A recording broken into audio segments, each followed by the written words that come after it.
Students, welcome to my channel mathematics studies. आज हम partial differential equation BA BSc third sem की जो book है उसका chapter number 1 formation of PD equations उसके एक्सरसाइज 1.1 का लेक्चर नंबर 3 देखेंगे और आज हमारी एक्सरसाइज हो जाएगी कंप्लीट। तो देखो क्या है जो इसके क्वेश्चंस जो आज मैं कराऊंगी सारे ही इम्पोर्टेंट हैं, क्योंकि इसके अंदर क्या है, इक्वेशन हमें खुद बनानी है और जो क्वेश्चंस में इक्वेशन खुद बनानी है वो ज़्यादा इंपॉर्टेंट रहेंगे बजाय कि जिनमें इक्वेशन गिवन होगी। ओके, तो देखो क्या है हमारा आज के लेक्चर का first question. Find the differential equation of the set of all right circular cones whose axis coincide with z axis. क्या है, फाइंड करो, हम निकालो एक differential equation of set of all right circular cone.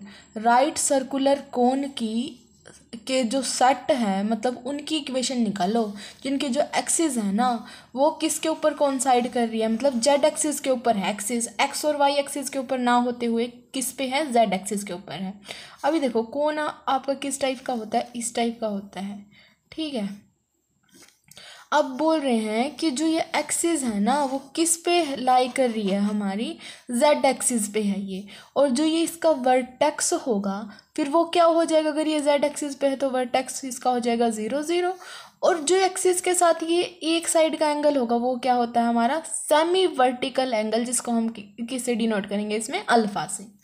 The family of all right circular cone whose axis coincide with z axis having semi vertical angle alpha and vertex क्या होंगे, क्योंकि वो z एक्सिस पे लाई कर रहा है तो उसके एक्स वाई पॉइंट क्या होंगे, 0 0 होंगे।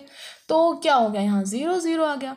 अब तो उसकी इक्वेशन हमारी किस टाइप की होगी, x square plus y square is equal to z minus c का स्क्वायर टेंजेंट स्क्वायर अल्फा। अगर ये बोलते हैं कि x और y का भी कुछ रोल है, मतलब या फिर x पे कौन साइड है y पे कौन साइड है, तो यहाँ ये हो सकता था x माइनस ए का स्क्वायर। अगर y पे कौन साइड होता तो y माइनस बी का स्क्वायर। z पे है तो क्या हुआ z माइनस सी। अब ये z पे कौन साइड है तो हमारी इक्वेशन बनी है ये फॉर्मूला लगा लो आप, ये इसकी इक्वेशन यही होगी, कौन की राइट सर्कुलर की इक्वेशन ये बनेगी, क्या हो गई, x square plus y square is equal to z minus c का स्क्वायर टेंजेंट स्क्वायर अल्फा। ये इक्वेशन चेंज तब हो सकती है अगर ये बोल दें कि एक्स एक्सिस पे लाई कर रहा है तो आप क्या लिख दोगे, एक्स माइनस ए का square plus y square is equal to z square tangent square alpha. अगर बोल दे कि वाई एक्सिस पे कौन साइड कर रहा है तो आप लिखोगे x square plus y minus b का square is equal to z square tangent square alpha.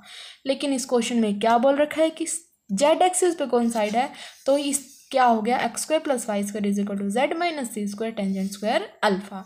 ठीक है, तो अब ये हमारी इक्वेशन है मेन।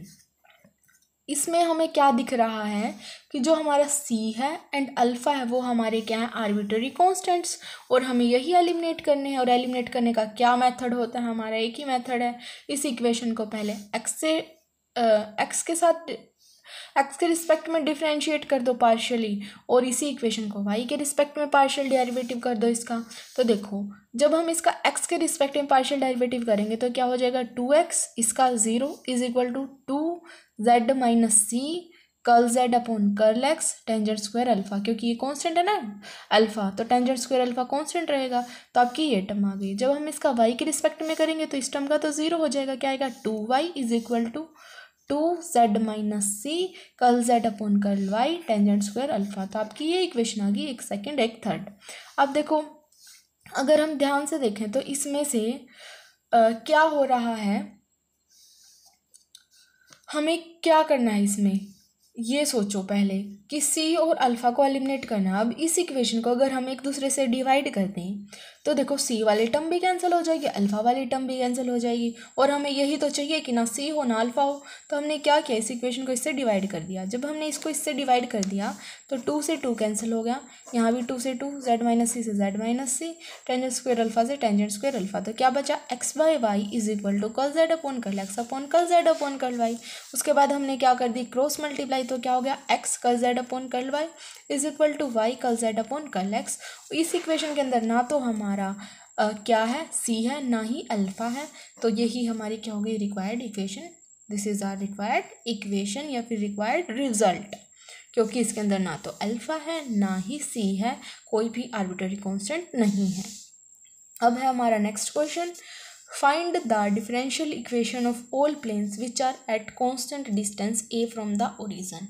क्या है कि डिफरेंशियल इक्वेशन बताओ सारे के सारे प्लेन्स की जो कि कांस्टेंट डिस्टेंस ए से, मतलब वो सारे के सारे प्लेन्स कैसे हैं जिनका कांस्टेंट डिस्टेंस है ओरिजन से, और वो कांस्टेंट डिस्टेंस क्या है ए।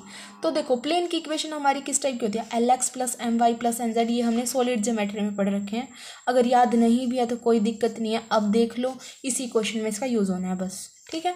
L x plus m y plus n z is equal to हमारा, देखो क्या दे रखा है, ओरिजन से डिस्टेंस दे रखा है ए, तो क्या आ जाएगा इक्वल में ए।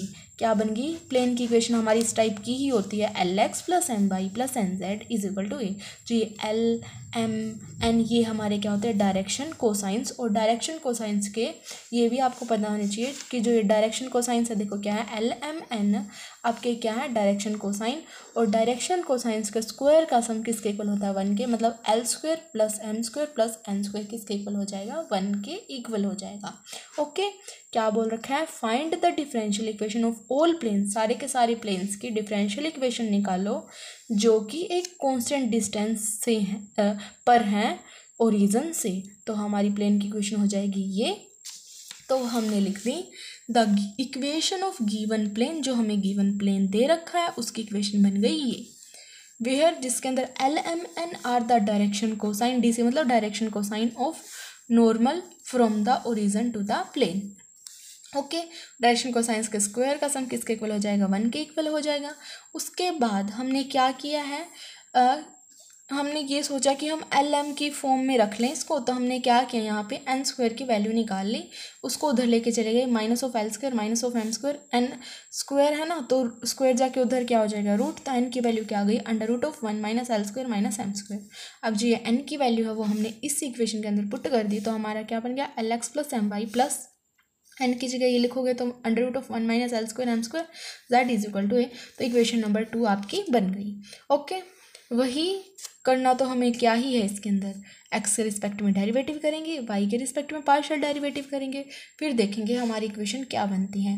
ओके, तो देखो अभी हमारे पास ये इक्वेशन है, इसका एक्स के रिस्पेक्ट में पार्शियल डेरिवेटिव करेंगे तो यहाँ क्या आ जाएगा, एल इसका 0 प्लस ये कॉन्स्टेंट है कल z upon curl x is equal to 0, ये इक्वेशन आ गई। इसका वाई के रिस्पेक्ट में करेंगे तो इसका 0 एम प्लस दिस कल z upon curl Y is equal to 0। ठीक है, अब इस इक्वेशन से हमने क्या किया, एल की वैल्यू निकाली, तो वो उधर चला जाएगा, तो क्या आएगा, minus of 1 minus l square minus m square curl z upon curl x. M की वैल्यू निकालेंगे, उधर चला जाएगा, तो क्या आ जाएगा, minus of under root 1 minus l square minus m square curl z upon curl y. अभी ये स्टेप मैं बता रही हूँ कि कैसे किया है, क्यों किया है, वो करवाने के बाद बताती हूँ। ओके, तो जो अभी तक हमने क्या किया इस क्वेश्चन के अंदर, हमें ये इक्वेशन पता चल गई थी कि ये प्लेन की इक्वेशन कैसे है क्वेश्चन से।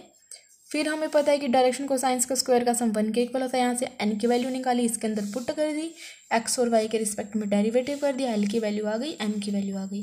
फिर हमने क्या किया, जो ये एल और एम की वैल्यू आई है ना हमारी, हमने क्या किया, इस इक्वेशन को स्क्वेयरिंग एंड एडिंग कर दिया, मतलब दोनों साइड इसमें स्क्वेयरिंग करोगे तो क्या आ जाएगा, l square is equal to 1 minus l square m square curl z upon curl x का square, m square is equal to 1 minus l square m square curl z upon curl y. इनकी squaring करके इनको add कर दिया तो क्या बनेगा, l square plus m square is equal to इसका square curl z upon curl x का स्क्वायर प्लस ये, तो हमारी ये वाली टर्म बन गई, l square plus m square is equal to 1 minus l square minus m square, इसमें भी है इसमें भी है, तो हमने बाहर कॉमन ले लिया, तो बन गया हमारा curl z upon curl x का square plus curl z upon curl y का square, l square plus m square. देखो क्या हो रहा है, 1 माइनस मैंने कॉमन ले लिया, क्या बन गया, l square plus m square, ये टर्म ऐसे बन गई। अब ये 1 की मल्टीप्लाई इसके साथ करो तो क्या होगी, curl z upon curl x का square plus curl z upon curl y का square, minus of l square m square की मल्टीप्लाई इसके साथ करो तो क्या आएगी, minus of l square plus m square curl z upon curl x का square plus curl z upon curl y का स्क्वायर।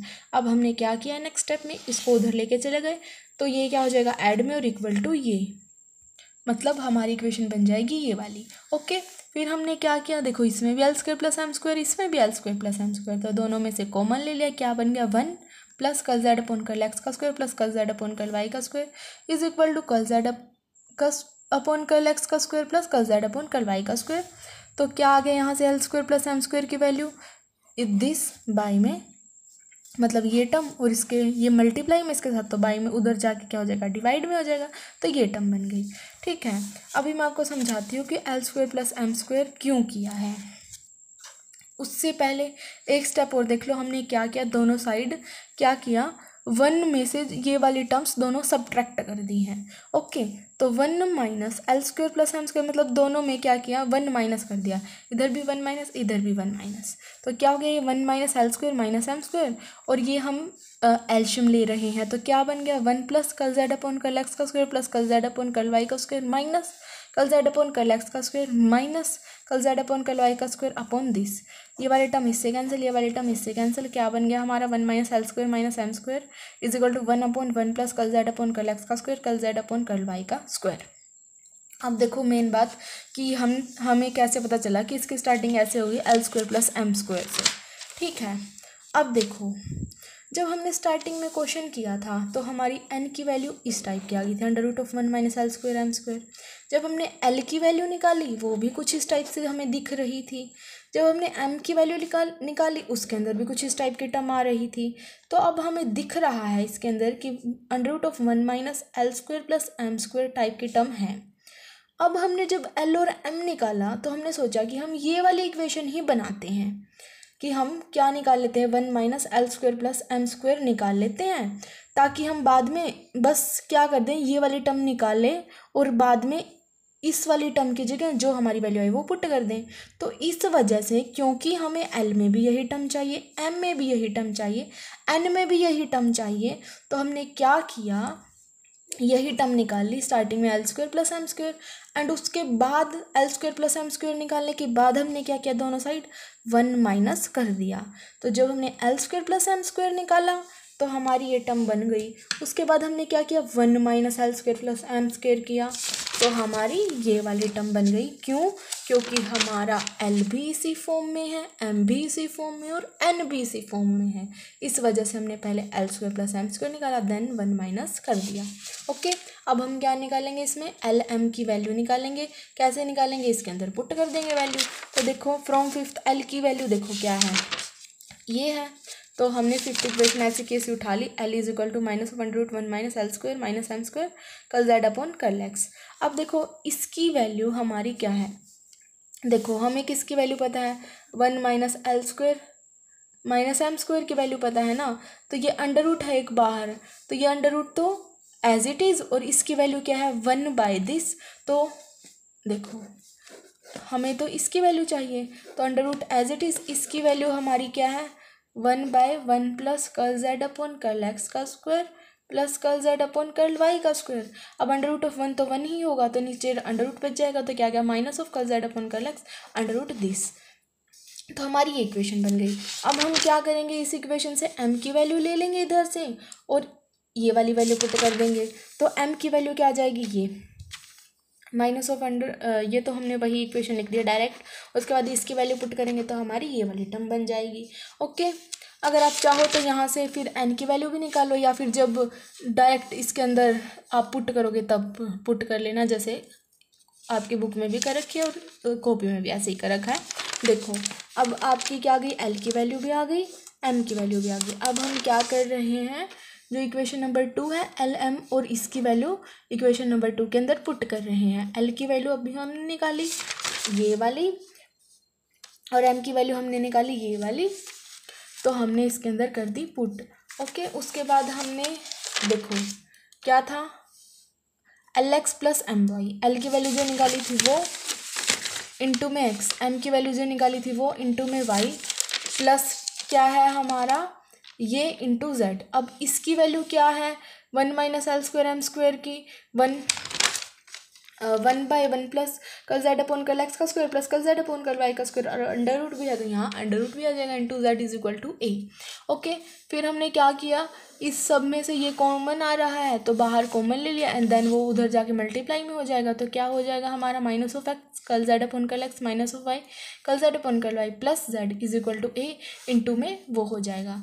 उसके बाद जेड इक्वल टू आ जाएगा ये माइनस में, तो उधर जाके क्या हो जाएंगे प्लस में। अभी एक बार और देखते हैं क्वेश्चन क्या कहता था हमारा। हमें ये दे रखा था कि find the differential equation of all the planes, सारे प्लेन्स की डिफरेंशियल इक्वेशन निकालो जो कि कांस्टेंट डिस्टेंस ए है, ए से ए एक कांस्टेंट डिस्टेंस है जो कि ओरिजिन से है प्लेन का। ओके तो हमें पता है कि इस टाइप के जो प्लेन होते हैं उनकी क्या होती है इक्वेशन LX + MY + NZ, और क्योंकि ये ए डिस्टेंस है तो इक्वल टू में क्या आ जाएगा ए, जो LMN है वो उसके direction cosines and direction cosines का स्क्वायर का सम इक्वल टू 1 हो जाएगा। तो ये वैल्यू यहाँ से ये आ गई।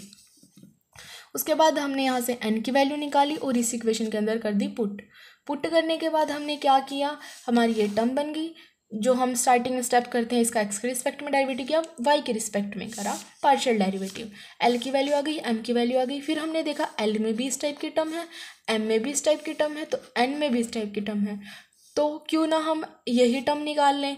तो हमने ये निकालने की कोशिश की, क्या निकालने की कोशिश की 1 - L² + M² निकालने की कोशिश की। तो हमने पहले क्या किया L² + M² निकाला, इनकी स्क्वायरिंग एडिंग कर दी, देन उसमें से क्या किया 1 माइनस कर दिया, देन हमने 1 माइनस कर दिया तो हमारी ये टर्म आ गई। फिर जो ये टर्म आ गई वो हमने L वाली इक्वेशन में पुट कर दी, M वाली इक्वेशन में पुट कर दी, N वाली में कर दी, एंड देन यहाँ पे ये वाली इक्वेशन में हमने रख दिया सब कुछ, एंड रखने के बाद हमारा रिजल्ट आ गया ये। ओके इतना मुश्किल क्वेश्चन नहीं है, एक बार हाथ से और निकाल के देख लेना, बिल्कुल ईजी लगेगा। अब है हमारा लास्ट क्वेश्चन और बिल्कुल ईजी क्वेश्चन, देखो क्या है, find the partial differential equation of plane having equal x and y intercept. देखो क्या बोल रखा है कि पार्शियल डिफरेंशियल इक्वेशन निकालो प्लेन की जो जिसके x और y के इंटरसेप्ट इक्वल होते हैं। जैसे नॉर्मल अगर हमें बोल देना कि पार्शियल डिफरेंशियल इक्वेशन निकालो प्लेन की जिसके इंटरसेप्ट है, तो हम क्या लिखेंगे ऐसे x/a + y/b + z/c = 1। तो हमारी नॉर्मल इक्वेशन ये हो जाएगी। लेकिन उन्होंने क्या बोला है कि x और y के जो इंटरसेप्ट्स हैं ना ये वो इक्वल हैं, तो x का अगर a है तो y का भी a ही होगा, इन्होंने ये बोल दिया, एंड z/c तो है इक्वल टू 1। तो ये टर्म इन्होंने बस ये बोल रखा है कि जो y के बाय में भी a ही लो, b मत लो। क्यों? क्योंकि x और y के इन्होंने क्या बोला है कि इंटरसेप्ट सेम है, तो x/a + y/a + z/c = 1। अब हमें क्या करना है, इस इक्वेशन के एक बार x के रिस्पेक्ट में डेरिवेटिव करना है पार्शियल, एक बार y के रिस्पेक्ट में। तो हम सबसे पहले मेन बात क्या लिखेंगे कि इसके अंदर जो a और c है वो क्या है, हमारे आर्बिट्ररी कांस्टेंट है, यही हमें क्या करने हैं, एलिमिनेट करने हैं। तो सबसे पहले हम क्या करेंगे, इसका x के रिस्पेक्ट में डेरिवेटिव करेंगे पार्शियल, तो क्या हो जाएगा 1/a इसका 0 + 1/c z/x = 0। इसका y के रिस्पेक्ट में करेंगे, इसका 0 1/a + 1/c z/y = 0। यहाँ से 1/a की वैल्यू निकालो तो क्या हो जाएगी, 1/a उधर चला जाएगा -1/c z/x। सिमिलर इसमें से अगर हम 1/a की वैल्यू निकालें तो क्या हो जाएगा -1/c z/y। Left hand side अगर इक्वल है तो राइट हैंड साइड भी क्या हो जाएंगे इक्वल, तो ये 1/a है 1/a, तो ये वाली साइड भी इक्वल हो जाएंगे, -1/c z/x = -1/c z/y। ये हमारे क्या हो गए कैंसिल, तो z/x = z/y आ गया। तो इक्वेशन बन गई हमारी z/x - z/y = 0, and this is our required result. Thank you guys for watching my video. Please do like, share and subscribe to my channel. Thank you so much.